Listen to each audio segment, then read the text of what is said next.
Diversified. You're watching the Mutual Fund Show special edition. We're focusing on what to do with your small cap funds.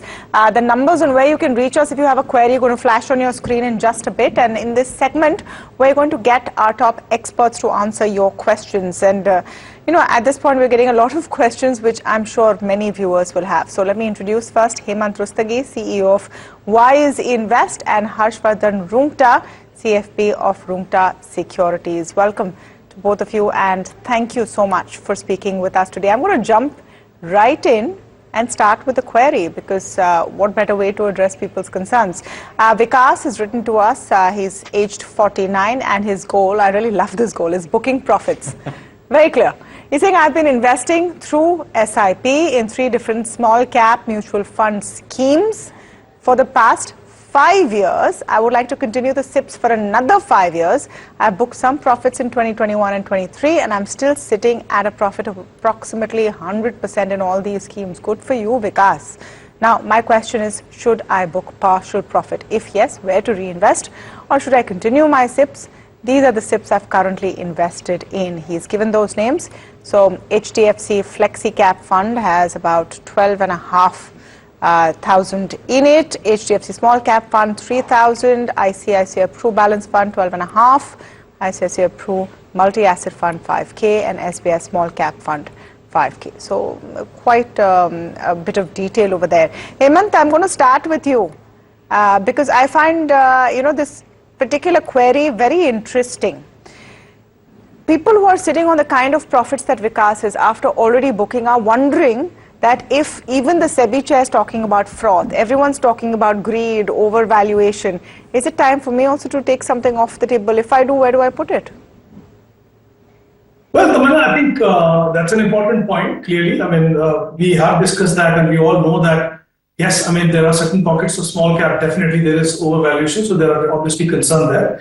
But I think from the investor's point of view, the most important aspect is, what is your exposure level to small cap and the manner in which you have been investing to it. So if there is someone who has been investing over the last few years through SIP and still has a time horizon of 5-6 years or even more, and wants to continue investing through SIP, and I would say the allocation to small cap, in fact, if I can combine even mid cap and small cap, is lower than what the exposure one has in the large cap. I don't think investors need to really think of booking profit, because there are always going to be phases, Tamanna, where you will see a certain segment of the market. If you go back, let's say 2 years back, only the large caps were doing well, only a few stocks were doing well, the market berth was very narrow. The returns were not great from mid cap and small cap. So I think you wait out those periods, you continue a process. So you will see certain time period where a certain segment will do very well. I think the most important thing is to manage your risk as long as it is within your defined risk level. What I mean by that is that you're not investing aggressively into small cap, and you are having a very clearly defined time horizon, which still, like I said, is around 5-6 years or more, and you're investing through SIP. I am not someone who would recommend that every now and then you book profit, because then it all amounts to timing it. Second thing is, let's not forget, Tamanna, that you have given your money to the fund manager to manage it. If you see, many of these small cap funds have increased their allocation to both in cash as well as the large caps. Some of them are even as much as 20% in large cap and in cash. So I think the fund manager is doing that on your behalf. You don't have to necessarily do that in your portfolio. I'm going to just take that question quickly to Harsh as well. The goal is booking profits because that's coming from a place of nervousness. And while you want to trust your fund manager, you don't want to keep your eyes shut and, hope for the best. What would you suggest? So, well, Tamanna, while talking about the conceptually on the financial planning part, I concur completely with what Hemant has said. However, if you take Vikas's query specifically, so he's mentioned 2 things which are noteworthy. The first one being that his goal is profit booking. So he is essentially investing with the purpose of exiting and booking certain profits. The second part being that he's already undertaken this exercise once in the past, where he said that he booked some profits earlier. And again, he's looking to do that same exercise. So fundamentally, what Hemant is saying is perfectly correct. However, specifically into this case, I think there is merit if he's looking at profit booking at his goal as his goal and wanting to invest into another category. Well, he could book profits in his small cap fund and reinvestment. What was the next question was that if he was to reinvest, where should he agree? Well, he could book profits in his small cap fund and reinvestment. What was the next question was that if he was to reinvest, where should he? I think HDFC Flexi Cap is already in his portfolio, so he can most certainly increase the allocation to HDFC Flexi Cap fund. So yes, answering the question, he can book profit in possibly he has an HDFC small cap and an ICICI small cap. So any one of the schemes he could possibly stop investing into and redirect that money into the HDFC Flexi Cap. Okay, fair point. Gentlemen, hi, Alex joining in as well. We've got another question, and I think this lays the context and the foundation for another aspect that we need to talk about. Okay, so Prasad is asking, he's 36 years old, and his goal is to build a retirement fund, but he's also talked about certain other aspects. I'm going to read it out for you.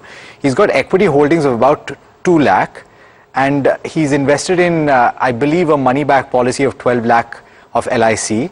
And he's also invested in the SBI Child Future Plan and Post Office Girl Child Scheme. He's looking at a few mutual fund options that he hopes will give him a good corpus for his 3-year-old's education and also to have a retirement corpus of a minimum of 2 crore by the time he turns 55. So that's another 20 years away, which is quite a distance away. So Hemant, we're talking about individuals that have not necessarily bought in whole hog into the mutual fund space, despite the fact that you've seen tremendous SIPs, tremendous inflows. There are still people that have not yet gotten in and not yet seen the kind of returns that can potentially be generated. For those that have a corpus or have a SIP that they want to start right now, with perhaps your point of a little bit of froth in the market, how do they navigate it now? Well, Alex, I believe that someone, like in this case, we're talking about a long-term horizon. Both the goals are important, the child education as well as retirement. There's a very real long-term time horizon here. My belief is that someone who's starting to invest, first thing is your focus should be in trying to understand equity as an asset class, which obviously is not something that you get to learn overnight. It takes time. So what best you can do is, one, you need to be having a clearly defined time horizon. Second is that you need to invest in a very disciplined manner. And I think that's what we are seeing. Most of the investors in India now investing through SIP. So having said that, if you were to look at the categories, I think there are 2-3 categories which I believe as a combination can work very well for a long-term investor. One is obviously a flexi cap fund, because these are the fund where even though the fund manager has the flexibility of investing in any segment of the market, but most of these funds are actually having a bias towards a large cap. The second is large and mid cap funds where minimum 35% has to be invested in each of these segments, and the remaining 30%, again, in most of these category of funds, if you see, is invested in the large cap. The third is the multi-cap fund, where the minimum of 20%, 25% has to be invested in all the 3 segments, and the remaining usually again goes into large cap. So I think when you invest in a combination of this, it's very important. One, like I said, have a defined time horizon, invest systematically, and also to make sure that you have a representation of all the 3 market segments in your portfolio, but with a bias towards the large cap. And the second, the fund manager should have the flexibility to change the allocation. At the same time, you as an investor should also have some say in defining how much allocation you would like to do. So I think the combination of these 3 categories, I think, works out very well for someone, even if someone is starting to invest in equity funds now.